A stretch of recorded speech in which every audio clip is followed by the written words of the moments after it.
इस वीडियो में हम लोग देखेंगे कि कैसे अगर हम अपने बच्चों को फ्रैक्शन की कैलकुलेशन सिखाने के साथ साथ अगर कंसेप्ट ऑफ फ्रैक्शन भी प्रॉपरली क्लियर करते हैं तो कैसे एक ग्रेड 4 का बच्चा एक टफ प्रॉब्लम को ओरली अपने माइंड में क्रैक कर सकता है। जब मैं ये एग्जांपल आपको समझाऊंगा तो मैं दिखाऊंगा कि माइंड किस प्रोसेस से वर्क करके इसको क्रैक कर सकता है। ओके, चलिए हम क्वेश्चन को स्टार्ट करते हैं। Ritu travels 2/5 of the journey by car and 1/3 of the journey by bus। इस क्वेश्चन में ये है कि ऋतु ने कोई एक जर्नी की, उसका जर्नी का 2/5 पोर्शन उसने कार से ट्रैवल किया, 1/3 पोर्शन बस से ट्रैवल किया। उसके बाद 1/6 जो उसकी जर्नी का बचा हुआ 1/6 पोर्शन था वो उसने साइकिल से ट्रैवल किया। उसके बाद बची हुई जर्नी का 3/8 पोर्शन उसने पैदल ट्रैवल किया। अब फाइनली जो डिस्टेंस उसके ट्रैवल करने के लिए बच गई ये थी 25 किलोमीटर। तो टोटल डिस्टेंस कितनी थी? ओके, चलिए स्टार्ट करते हैं। सो ब्रेन कैसे वर्क करेगा? फ्रैक्शन और रियल वैल्यू, जो वैल्यूज रियल है जैसे कि किलोमीटर्स में अगर गिवन है तो उसको हम कहते हैं रियल वैल्यू, एक्चुअल वैल्यू। और फ्रैक्शन वैल्यू मतलब है जहां हम खाली पोर्शंस की बात कर रहे हैं, हम क्वांटिटी नहीं बता रहे हैं।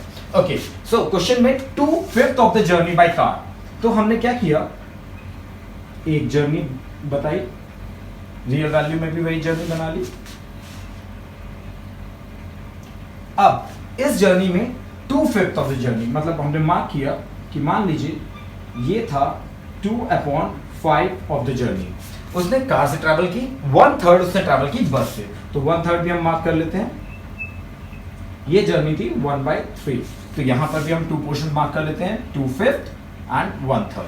अब जो हमारी रिमेनिंग जर्नी थी, इस रिमेनिंग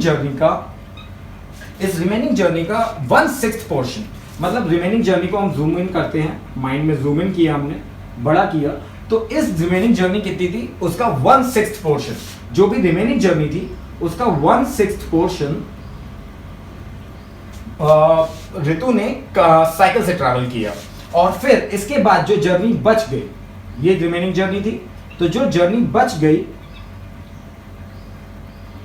उसका 3/8 पोर्शन मतलब इस जर्नी का 3/8 पोर्शन उसने पैदल ट्रैवल किया। उसके बाद में बची हुई जर्नी थी 25 किलोमीटर, तो यही तो थी रिमेनिंग जर्नी। तो ठीक है, चलिए हम इस साइड भी मार्क कर लेते हैं। हमारी जो रिमेनिंग जर्नी थी उस रिमेनिंग जर्नी का 1/6 पोर्शन। ओके, फिर ये रिमेनिंग जर्नी थी, तो इस रिमेनिंग जर्नी का ये सब बॉक्सेस आप अगर प्रैक्टिस करें तो आप ग्रेजुअली खाली माइंड में ही विजुअलाइज कर सकते हैं। 3/8 पोर्शन, ओके, 3/8 पोर्शन। इसके बाद जो बची हुई जर्नी थी उसकी रियल वैल्यू दे रखी है, दैट इज 25 किलोमीटर। चलिए हम सोचना चालू करते हैं, ये जर्नी कितने पोर्शंस में डिवाइडेड थी? यहां पर लिखा हुआ है कि ये जर्नी थी 8 पोर्शंस में डिवाइडेड। अगर हम कंसेप्ट ऑफ फ्रैक्शन को फॉलो करें तो ये 8 पोर्शंस में डिवाइडेड थी। 1 2 3 4 5 6 7 8 4 5 6 7 8 पोर्शन में डिवाइड थी। अगर उस 8 पोर्शन में 3 पोर्शन उसने ट्रैवल किया था पैदल, तो बचे हुए पोर्शन कितने थे? 5 पोर्शंस। दैट मींस ये 5 पोर्शंस 1 2 3 4 5, ये 5 पोर्शंस ही हैं हमारे 25 किलोमीटर।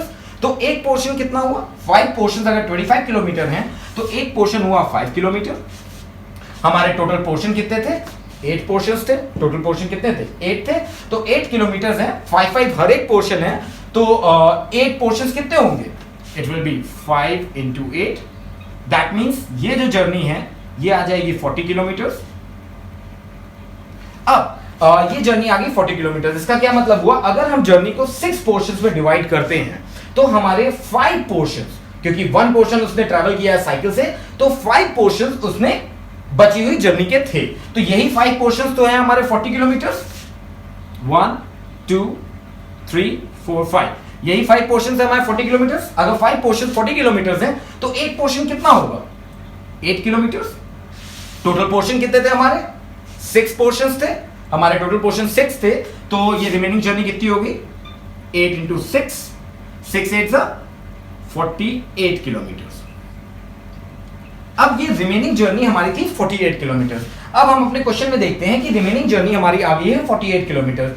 इस जर्नी में हमने कितने पोर्शंस बनाए हैं? यहां पर हमें वेरिएबल पोर्शंस दिख रहे हैं, 5 बॉक्सेस दिख रहे हैं। पहले हमने 5 बॉक्सेस डिवाइड किए थे, उसके बाद उसी जर्नी के 3 बॉक्सेस डिवाइड किए थे। अगर हम इक्वल बॉक्सेस डिवाइड करते हैं तो कितने होंगे? तो बॉक्सेस इक्वल करने के लिए हम लोग एलसीएम यूज करते हैं, या हम remaining journey direct 1 minus 2/5 plus 1/3 से भी कैलकुलेट कर सकते हैं। ये जर्नी कितनी होगी? It will be 2/5 plus 1/3, that means LCM आया 15, 3 2 6, 6 plus 5, 11/5। दैट मीन्स हमने 15 पोर्शंस में इस जर्नी को डिवाइड किया था, 15 पोर्शंस में डिवाइड किया था, उसमें से 11 पोर्शंस तो हमने ट्रैवल किए थे। उसके बाद कितने पोर्शंस बच गए? तो 15 में से 11 पोर्शंस हमने हटा दिए, तो हमारे पास कितने पोर्शन बचे? 4 पोर्शंस। तो ये 4 पोर्शंस 1 2 3 4 पोर्शंस हमारे थे 48 किलोमीटर। 4 पोर्शंस थे हमारे 48 किलोमीटर। तो 4 पोर्शंस अगर 48 किलोमीटर है तो 1 पोर्शन कितना होगा? 1 portion will be 48 divided by 4, that means 12 kilometre. तो 1 पोर्शन हमारा आ गया 12 किलोमीटर। और टोटल पोर्शंस हमने कितने बनाए थे? 15 पोर्शंस। तो हमारी टोटल जर्नी कितनी होगी? 15 बॉक्सेस है 12 किलोमीटर के, तो 12 into 15, दैट मींस 15 10 150 और 15 2 30, 150 प्लस 30 180 किलोमीटर। 180 किलोमीटर आ गई हमारी टोटल जर्नी। ये था एक ओरल वे। अगर हम अपने माइंड में ही सोचना चाहें इसको, अगर हमारे बॉक्सेस के कंसेप्ट क्लियर है तो हम डायरेक्टली सोच सकते थे 25 किलोमीटर 5 पोर्शन में डिवाइड हुए होंगे। अगर 25 किलोमीटर 5 पोर्शन में डिवाइड हुए हैं तो हर एक पोर्शन आएगा, हर एक बॉक्स आएगा 5 किलोमीटर का। टोटल बॉक्सेस थे 8 किलोमीटर, दैट मींस कि हमारा टोटल बन गया 40 किलोमीटर। जो रिमेनिंग जर्नी थी वो 40 किलोमीटर थी। अब ये 40 किलोमीटर को हमने देखा 5/6 पोर्शन, मतलब अगर 6 पोर्शन में डिवाइड करते हैं और उसमें से 5 पोर्शन हम लेते हैं तो यही तो 40 किलोमीटर बची हुई जर्नी थी। तो 6 पोर्शन में डिवाइड करके 5 किलोमीटर 5 पोर्शन लिए तो हमारी आया 40 किलोमीटर। दैट मींस हर एक बॉक्स कितने का हुआ? 8 किलोमीटर का। हर एक बॉक्स 8 किलोमीटर का था। हमने टोटल बॉक्सेस कितने लिए? 6। तो 6 8 का 48 किलोमीटर हमारा आ गया remaining journey. Remaining journey 48 kilometre आ गई। और ऐसे ही प्रोसेस करते करते ग्रेजुअली बच्चे सिंपल क्वेश्चंस को, माइंड में थोड़े टफ क्वेश्चंस है तो थोड़ा एनालाइज करके कर सकते हैं। Thank you.